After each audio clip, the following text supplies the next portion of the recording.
Успешни практики од сите региони во државава низ проекти од земјоделството, екологијата, шумарството кои се директно поврзани со климатските промени беа споделени со јавноста на Националната конференција за клима. Оваа конференција е дел од тригодишниот голем проект да зборуваме за климатските промени што го организираат Екосвест и Движењето на екологистите на Македонија.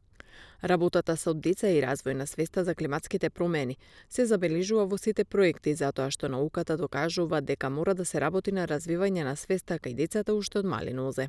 Министерот за животна средина и просторно планирање Насер Нуредини го изрази задоволството што и во наредните 2 недели ќе се зборува за напредокот и амбицијата што ги има постигнато нашата држава во рамките на климатските процеси и меѓународната акција, како и можностите за зајакната соработка и остварување на постигнатите цели и таргети.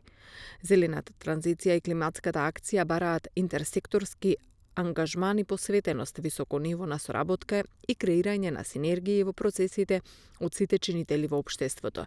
Ние како Министерство сме отворени и секогаш ги поддржуваме активностите на граѓанскиот сектор. Преку него ги слушаме барањата и очекувањата на граѓаните и ги вклучуваме во процесите на донесување одлуки.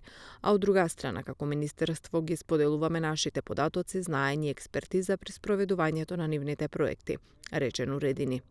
Справувањето со климатските промени треба да почне од секој од нас како граѓани. Ние сме тие што треба да ги иницираме сите промени и да ја подигнеме свеста на локално ниво, велат представниците на планските региони. Проектот да зборуваме за климатските промени е финансиран од Европската унија.